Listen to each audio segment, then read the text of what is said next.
Assalamualaikum warahmatullahi wabarakatuh. Perkenalkan, nama saya Mudirlian Roman Hermawan. NIM saya 23010213. Baik, di sini saya akan menjelaskan 4 teori pembelajaran. Oke, yang pertama ada teori behavioristik.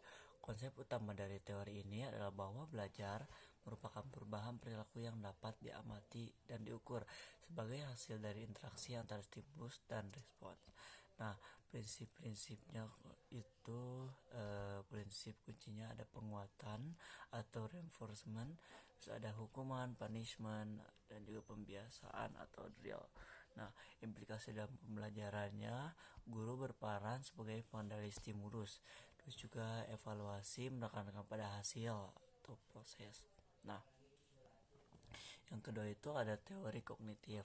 Teori ini menekankan bahwa belajar adalah proses mental internal yang melibatkan ingatan, persepsi, perhatian, dan pemecahan masalah.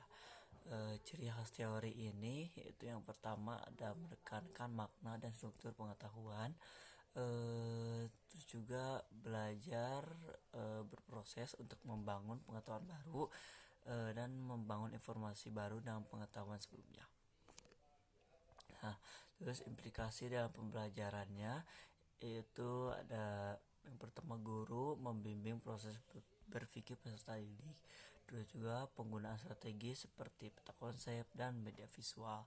Dan pembelajaran menekankan pemahaman, bukan hafalan. Nah, yang ketiga itu ada teori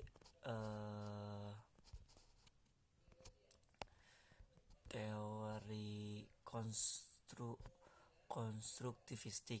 Nah, teori ini berpandangan bahwa pengetahuan dibangun oleh peserta didik itu sendiri melalui pengalaman dan interaksi sosial. Untuk tokoh utamanya, ciri khas teori ini belajar bersifat kontekstual dan sosial.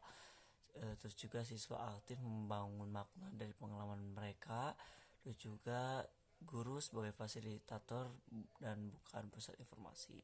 Dan untuk implikasi dalam pembelajaran, penggunaan metode pembelajaran berbasis proyek atau masalah, terus diskusi kelompok dan kolaborasi, dan pembelajaran bersifat fleksibel dan menyesuaikan kebutuhan siswa. Nah, yang keempat yaitu ada teori humanistik. Nah, teori ini memandang bahwa belajar harus diarahkan untuk membantu perkembangan potensi manusia secara utuh, baik intelektual maupun emosional.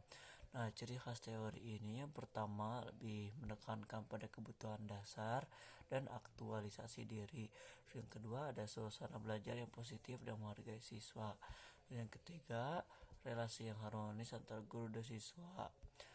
Dan implikasi dalam pembelajarannya, yang pertama, guru menciptakan lingkungan belajar yang nyaman, suportif, dan juga fokus pada perkembangan pribadi siswa. Dan ketiga, mengedepankan kepercayaan diri dan kebebasan berekspresi.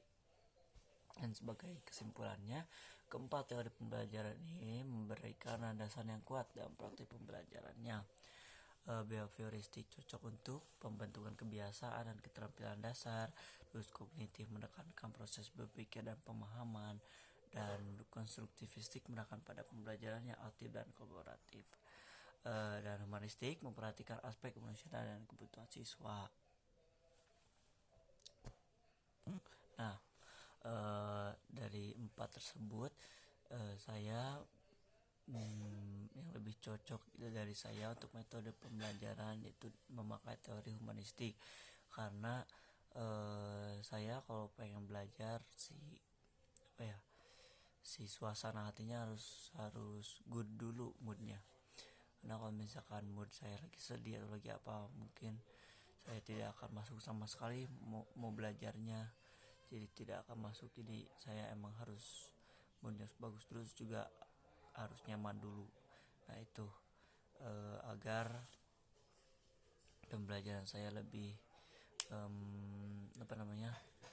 lebih maksimal gitu, dan juga lebih masuk gitu. Karena memakai teori humanistik itu lebih memanusiakan, seperti itu. Mungkin itu aja yang bisa saya sampaikan. Wassalamualaikum warahmatullahi wabarakatuh.